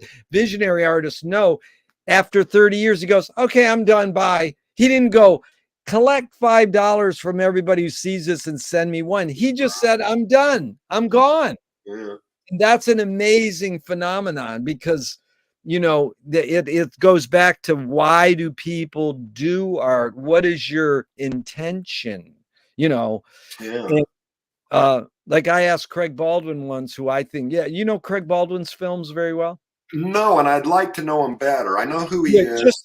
just watch Tribulation 99. It's free on YouTube. All And, right. I think he's just, he's a student of Bruce Conner, and he took Bruce Right. Conner a hair farther in a way.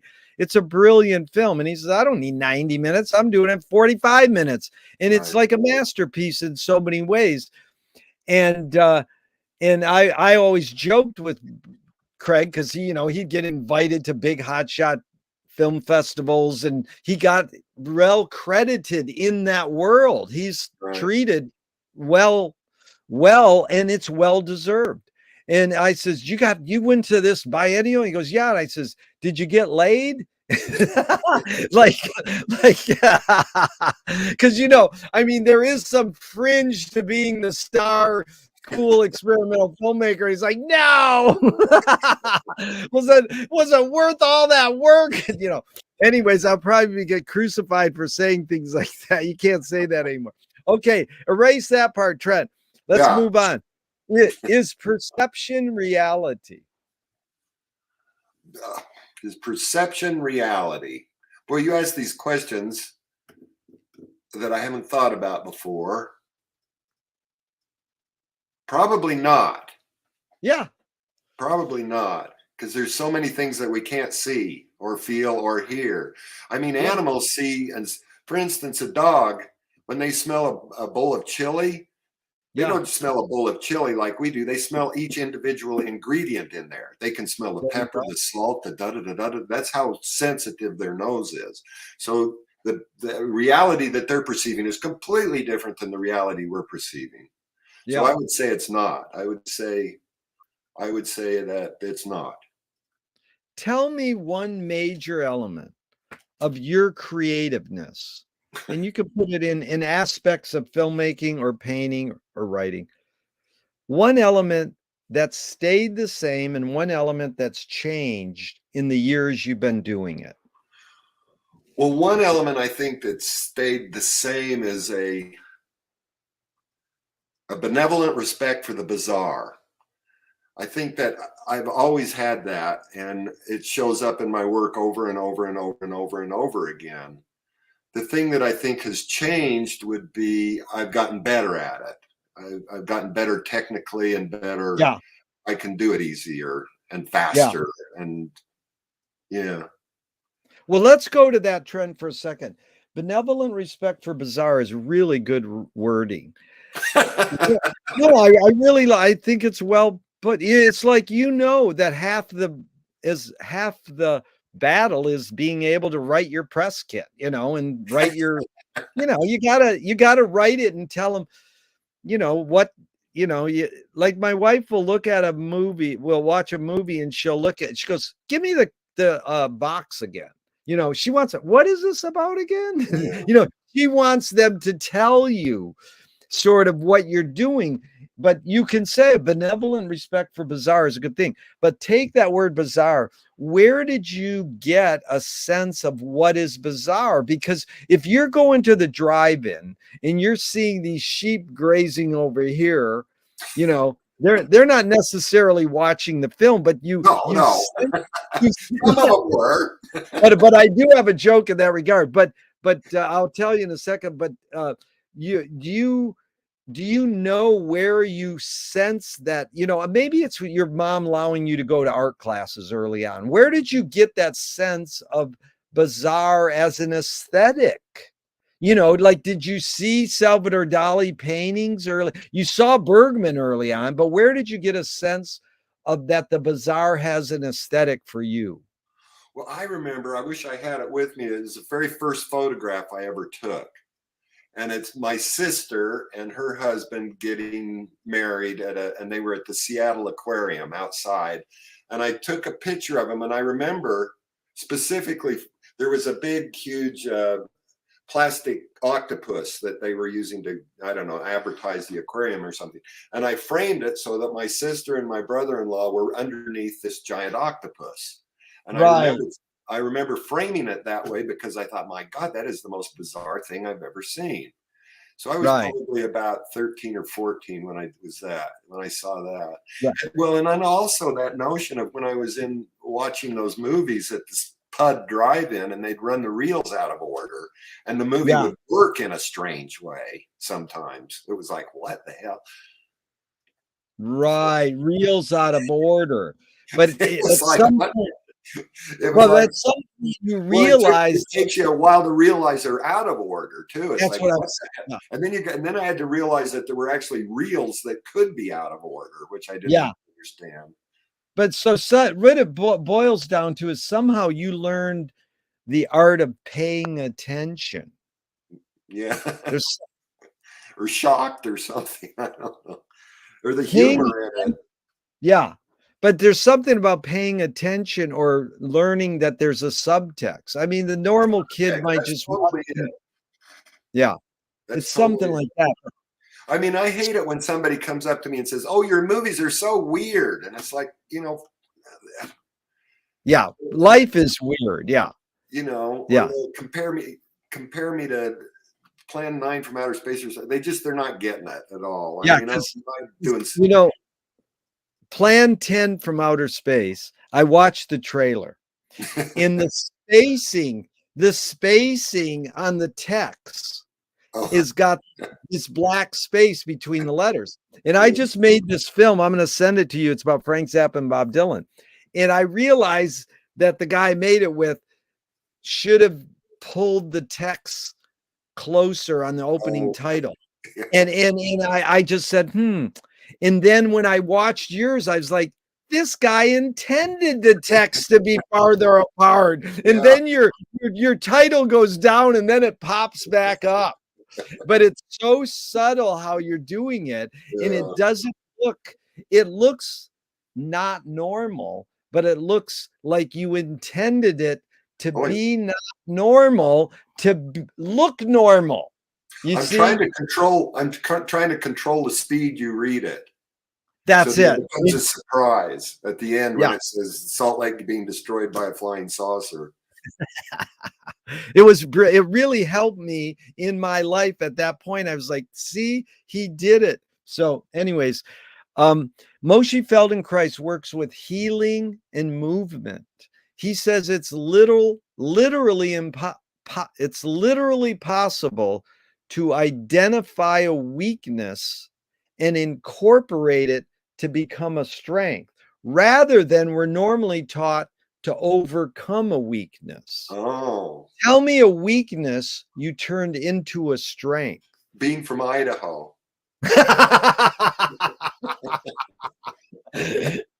That's funny. So being from Idaho is the weakness. What's the strength you turned it into? Well, I remember when I went to Los Angeles, people were like, "Oh, look at this bumpkin from Idaho," and then they'd see my movie, and then they were like, "Wow, this bumpkin is doing something different and weird," and Yeah. then suddenly being from Idaho became cool. I mean, I'll take really horrible reviews. Like when I made Ruben and Ed, one of the guys said, what did he say? The guy from the LA Times said, the person that made this movie ought to have their driver's license taken away. Right. Immediately you put that on the box, Oh, that was great. Was it Kevin Thomas? You know who the I Trent can't was? remember who it was now. Richard And the LA Weekly was even worse. I mean, it wasn't that they didn't like the movie, it was that they hated the movie. Yeah. What about, I got to ask you really quick, what do you think of, have you seen Damon Packard's films? That name doesn't ring a bell. Okay. Anyways, someday we got to talk about him. Anyways, the other guy is David Lynch, especially Eraserhead. What do you think of that? Well, speaking of Tony Villani was also Lynch's mentor. Yeah, there you go. Yeah, and I just think David Lynch is brilliant. And talk about, I think maybe one of my favorite films, which I never say what my favorite films are, but it would be Lost Highway. That is just a brilliant film. And then his paintings are fantastic.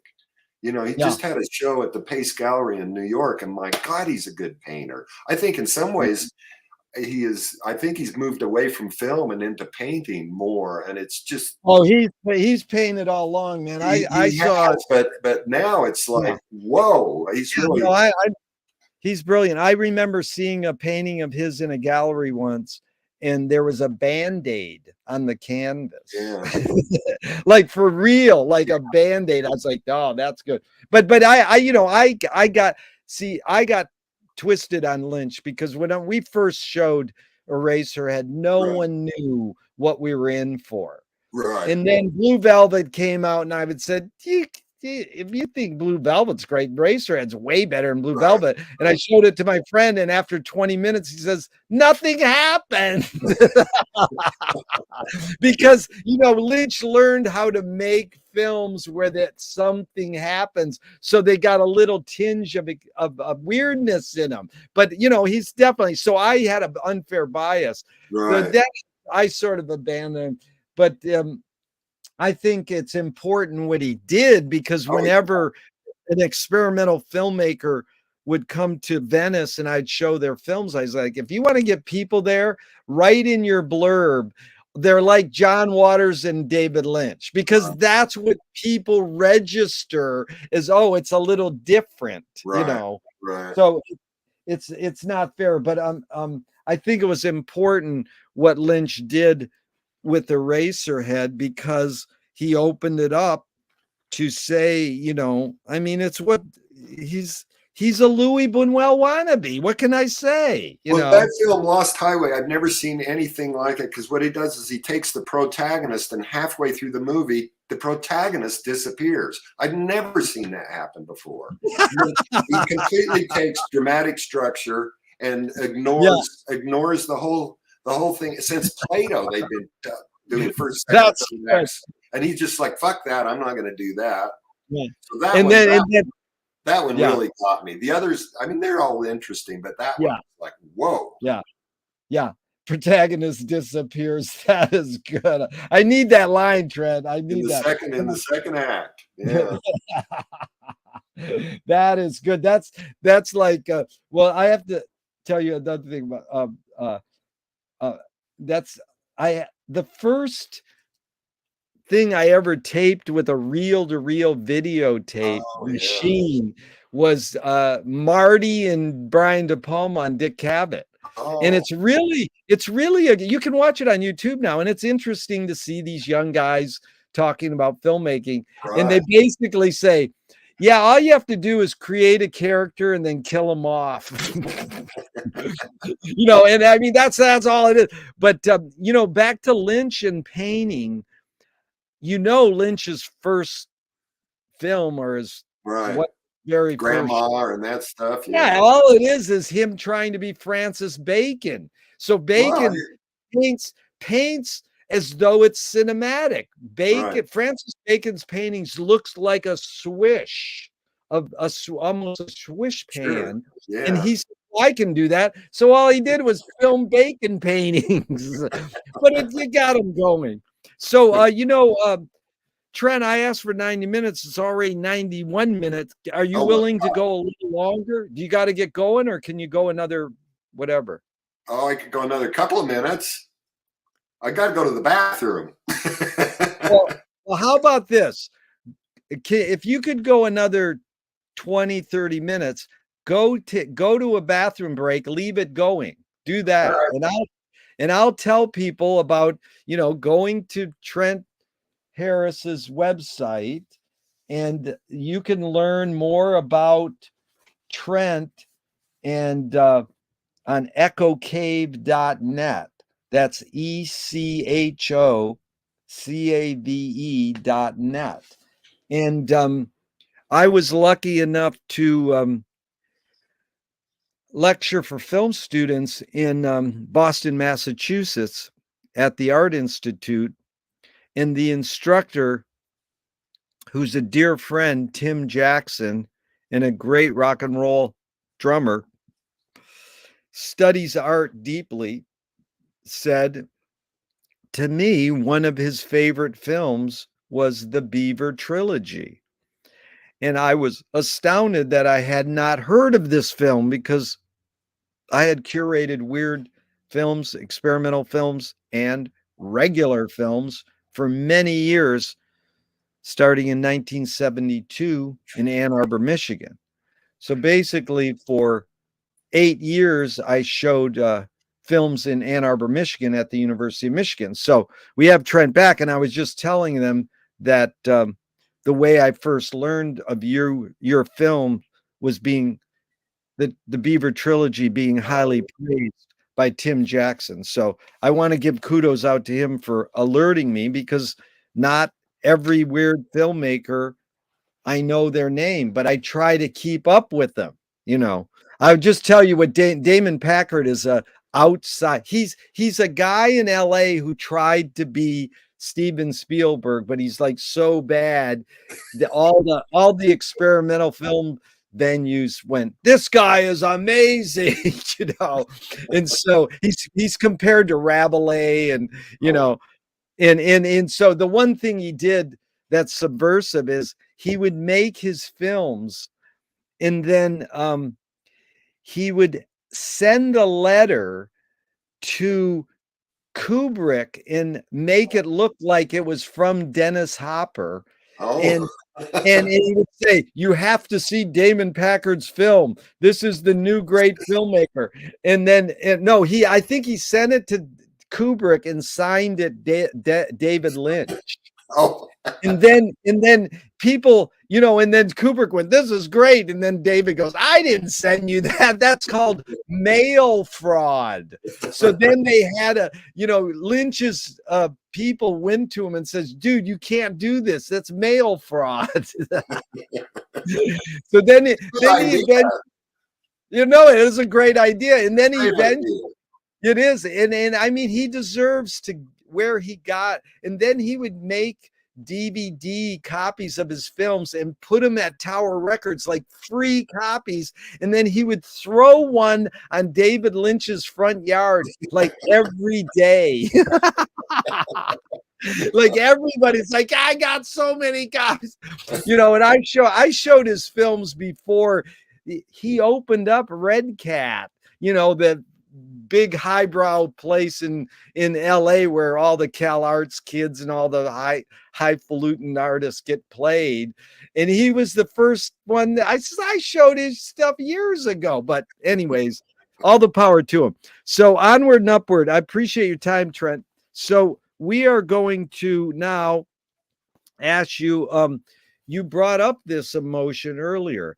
Anger can be a productive emotion when fill in the blank. Well, it's a muse. It's always a productive emotion if you pay attention to why you're angry.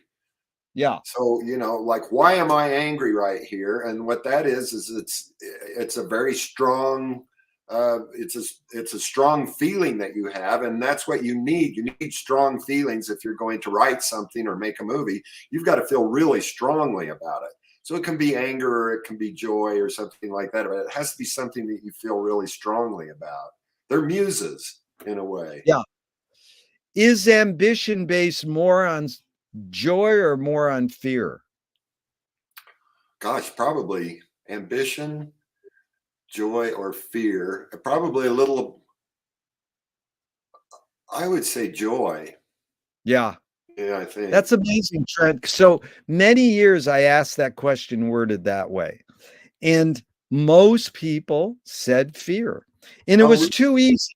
It was too easy because you could go joy or fear. So then I read an interview with Friedkin, Exorcist director. Right. And he said, in Hollywood, skill and luck have nothing to do with it. It's all ambition. So I changed the wording on this question, and I didn't ask it to you, and I will now, is in your accomplishments, you've accomplished a lot. How do you rate these three elements? Luck, skill, and ambition. What played the biggest role, the second and the third? Well, if you change the word ambition to compulsion, I would say that would be number one. Compulsion's one. What's second and third then? Luck and then skill. Yeah. Very good. Thank you. So I asked this question, can satire be destructive? And we know that, yeah, glad you're laughing. We know that if you do a cartoon in a certain country and they kill you, some people think dying is destructive. So my friend who worked for Robin Williams writing comedy said, that's the job of satire, to be destructive. So, it's how you interpret the wording.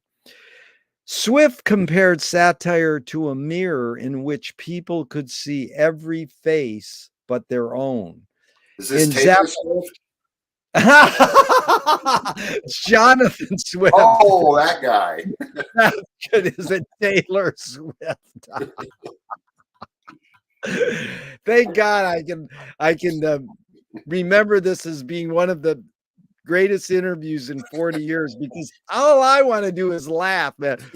So Frank Zappa said, watch the Nazis run your town. Now go home and check yourself. You think we're singing about somebody else. Oh. So talk about satire. What's the function of satire? Well, I'll tell you one thing. What was it, Charlie? The cartoon that did Mohammed and the guy got killed. What was that called? Yeah, something like that. Go ahead. Yeah, Charlie Obro or something like that. The thing that impressed me about that at the time is that I was going through a period where I was seeing art as being just impudent. It was just, what good is art if it doesn't start a riot? And, I wasn't seeing things that were moving me that much. And I was really impressed with the fact that cartoon elicited such a strong response. Art was so powerful that these guys got killed over it. Art was so powerful that these guys got killed over it. That was incredible. Yeah. So I don't know whether there's any difference between satire and art in general, but it's the power that was, again, when the mode of the music changes, the walls of the city shake. That's what satire is about. Yeah. Well, I mean, Frank Zappa knew it like probably better than Plato. That guy, he really knew it. I mean, he really changed the mode of the music. Yeah. And then, really well put, because Gurdjieff said laughter is the reconciliation of yes and no. Oh. What's the function of laughter? Sometimes it's because you're nervous. That's for sure. So you get the nervous laugh. Sometimes it's just absolute joy. Yeah. And sometimes something's just funnier than shit. Yeah. That's, McLuhan loved to quote Steve Allen, behind every joke, there's a grievance. Oh, that makes sense too, doesn't it? Well, that's sort of like anger as a muse. It's anger as a muse, dude. You are brilliant. That is good. Anger as a muse. That is such a great line. So it goes right with this. And there's a line, Trent, that goes, you create what you resist. And I'm not saying you, Trent. I'm just saying one creates what one resists. That's what the line is implying. Bob Goldthwait, the comedian, morphed it into you are what you hate. James, that is right. James Joyce said, it's a curious thing how your mind is super saturated with the religion in which you say you disbelieve. And Louis Buñuel nailed it. He said, thank God I'm an atheist. Oh. Well, what's your thoughts on this line? You create what you resist. I don't. No, I'm not saying you, but I don't know what that, I'm trying to think what that even really means, what it really means. You create what you resist. Yeah. I would say whoever said that didn't know what the hell they were talking about. Very good. How do you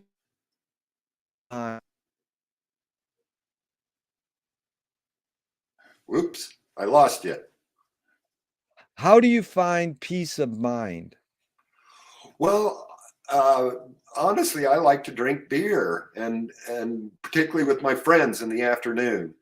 If I'm out having any kind of a stressful day, I get together almost every day for about an hour and a half and we drink beer and laugh and make fools of ourselves. And I have a great group of friends, journalists and bookstore owners and other artists. And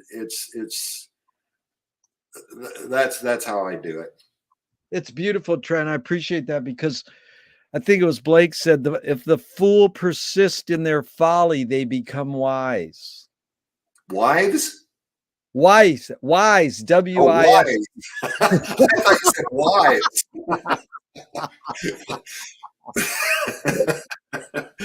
That works too. That's like the joke. The clown gets the woman to come to his apartment, and then she goes, "No clowning around." So, yeah, that's that. Now, do me a favor, Sure. Trent. Send me the email addresses of all those cool guys you drink beer with, the people, and I'll send them a proposal to have them on my podcast. Because it's Okay. if they're an eighth as fun as you, I'm more than willing.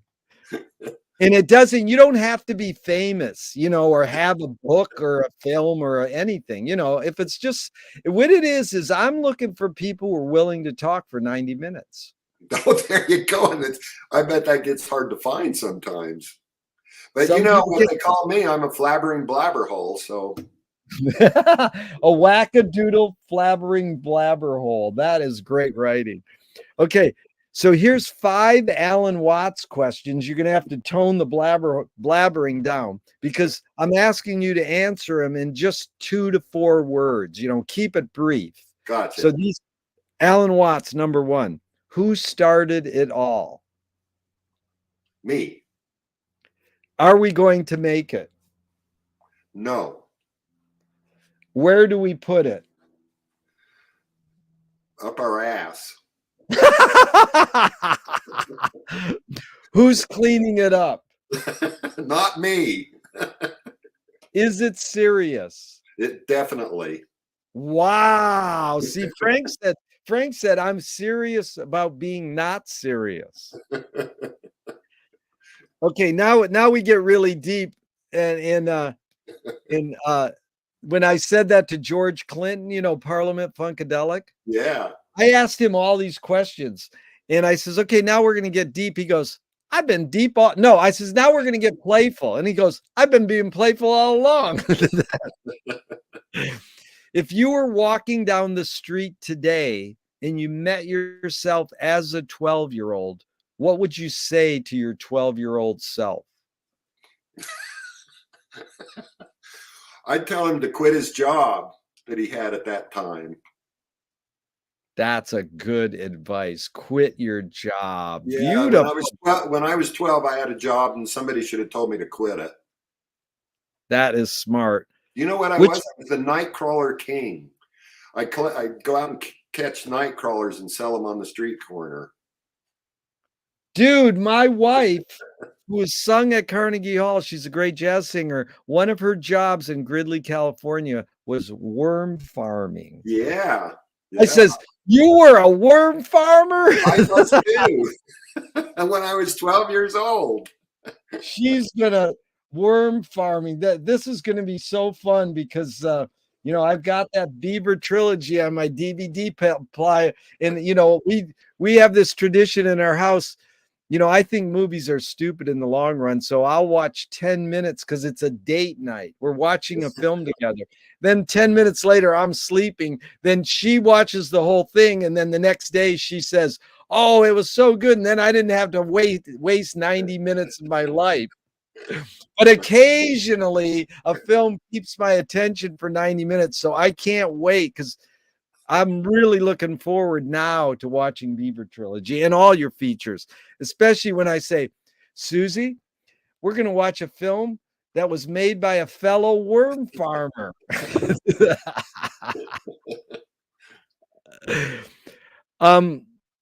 Which way should toilet paper come off the roll, over or under? I don't use it. I think it's a waste of the environment. If a publisher was to release your autobiography, off the top of your head, what would the title be? Somebody did it. It's called Beaver Trilogy Part 4. No, it's you're writing your own autobiography. Oh, I did that too. It's called Wild Goose Chronicles. Okay, now the publishers forgot to ask you. They want to scent the glue in the binding. What smell would you have had your book smell like? Camel. That's good. Camel. If a statue was built in your honor, where would you want it displayed, and what would it be made of? Oh, I know exactly where it would be. It would be at Factory Butte, Utah, and it would be made out of fossils. Beautiful. Tell me something good you never had and you never want. A wife. It's good. You never had it, never want it. That is a good answer. Trent, if you were in a vat of vomit up to your neck and someone threw a bag of shit at your face, what what would you do? Well, I wouldn't duck, that's for sure. Well, what would you do?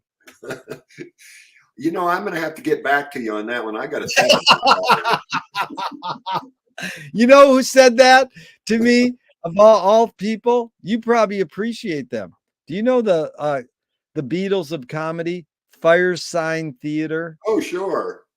That's Phil Proctor said, I'll have to get back to you. And the next day he emailed me. I thought about the answer to that one. No, you would like the Damon Runyon kind of character. Al, he sat on the Venice boardwalk for years as he was like an altacocker. He was an old guy who just sat there and watched the world go by. He taught me that question, and people they don't like to hear it, but it's like a Oh, metaphor for life. Life is like you're in a vat of vomit up to your neck and someone throws a bag of shit at your face. What's the healthiest cultural shift? No, what's the cultural shift today that inspires you? huh. I don't have one. Yeah. Now you work with students. What do you see in them positively? Is there anything you see positive, or they're just all addicted to self? I mean, how No, is that?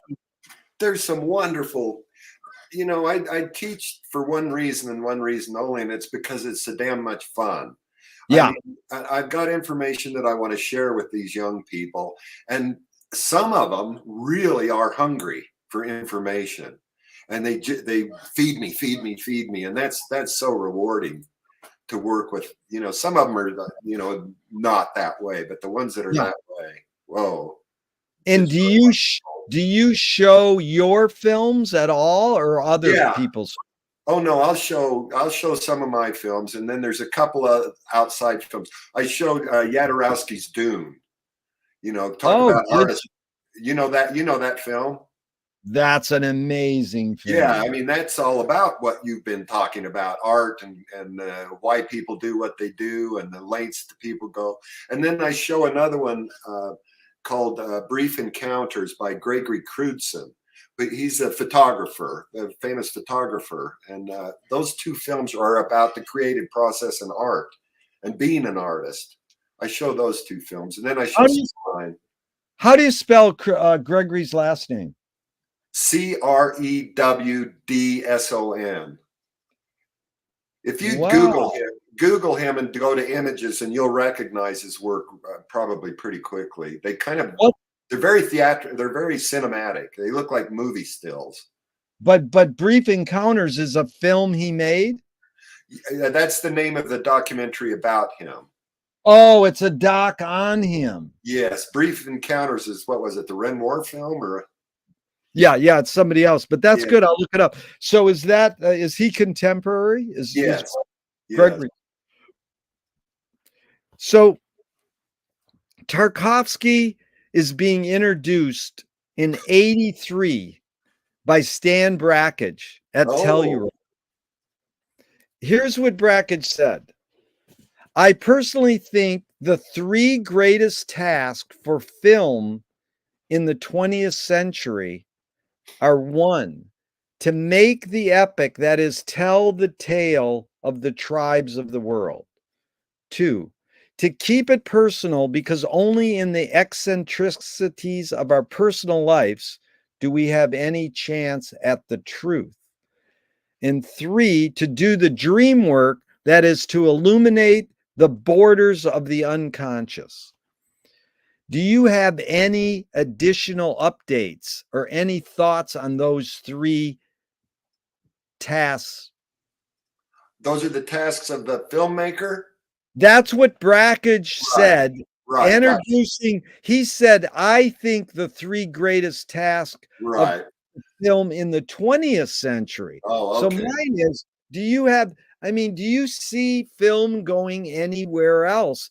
Those are pretty well articulated and, nicely worded because, Brackage was a Gertrude Stein, Ezra Pound wannabe. Brackage had that funny thing. He'd go, let the work talk for itself, and then he Right. would talk. Then he'd talk for It's 2 hours and explain it. But I'm just saying, what You know what I would mean, be horrible is if you have to watch a whole Tarkowski movie and then have Brackage come out and explain it that's in it. 4 hours. But I'm just saying, I have never gotten through a Tarkowski movie. yeah, and you're being honest. I I appreciate that. I've tried, and I got through a couple of Brackage films, but I don't know. They're too intellectual for me. Quite No, I frankly, understand. both of them are way too intellectual for me, and they don't get me in the gut.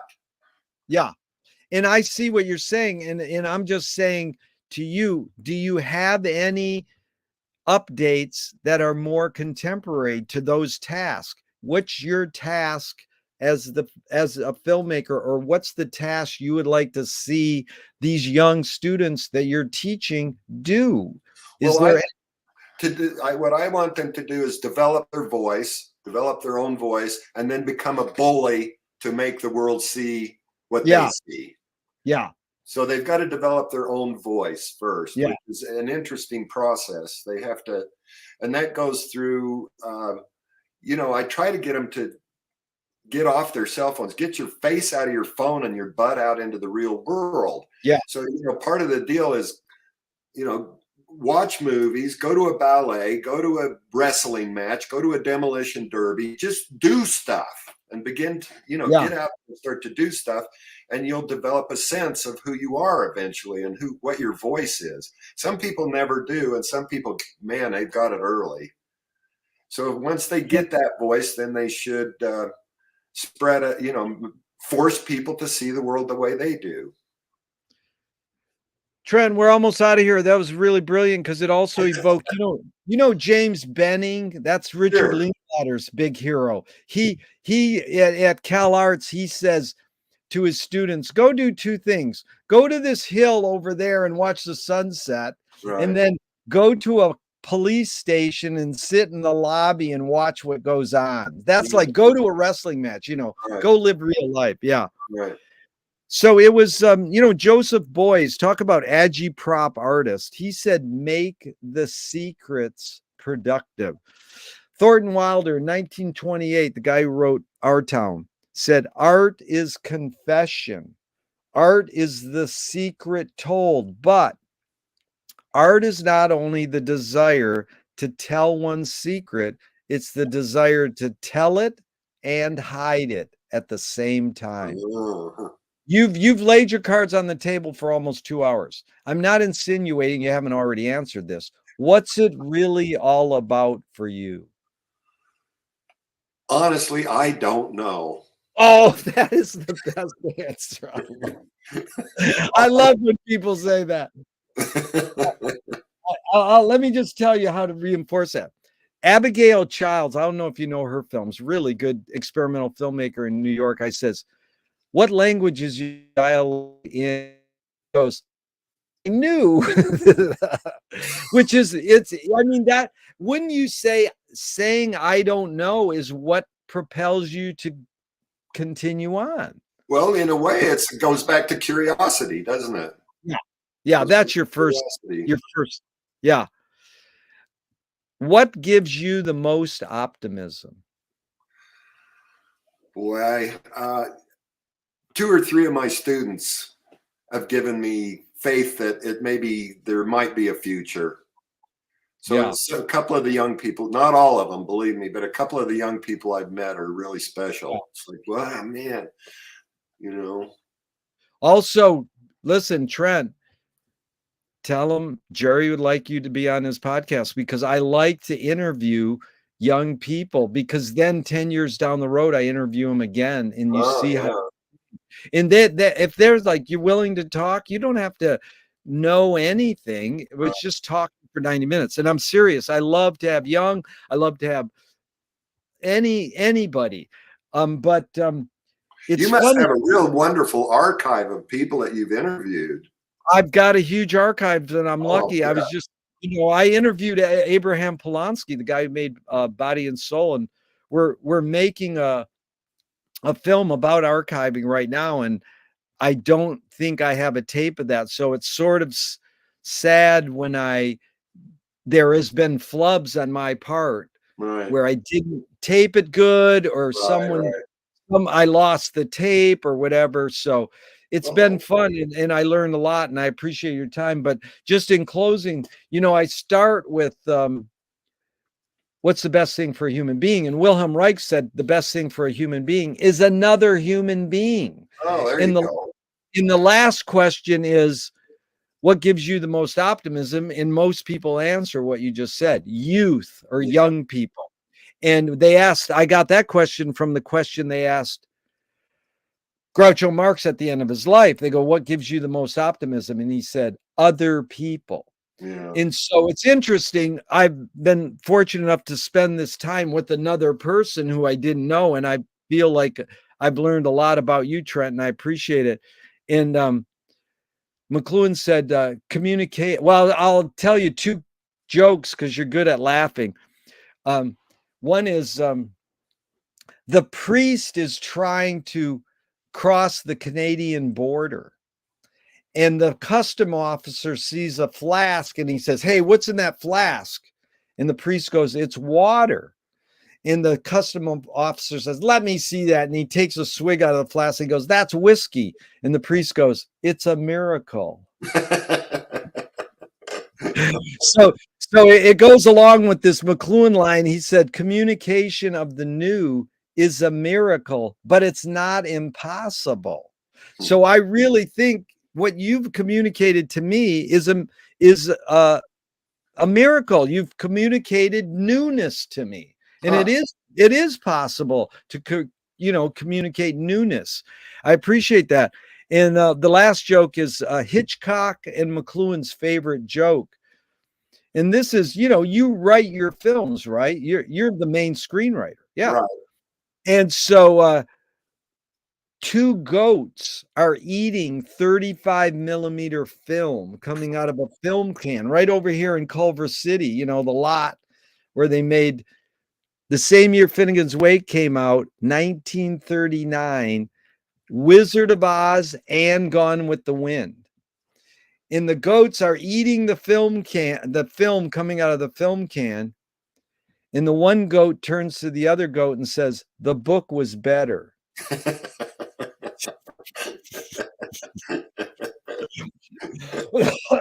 Thanks for laughing. Anyways, Trent, it's been an honor and a pleasure. And I wanted to tell you, we do these salons sometimes, not just one-on-one interviews. And we're doing one on Herzog this Tuesday at 3:30. So if you want to join us, you don't have to know or like Herzog. It's really just filmmakers talking. I think I'm teaching that day, unfortunately. You're teaching that day, but keep in mind, if there's ever a topic, like we should do one on Bruce Conner someday, or something, Bruce would be a good one to do it on.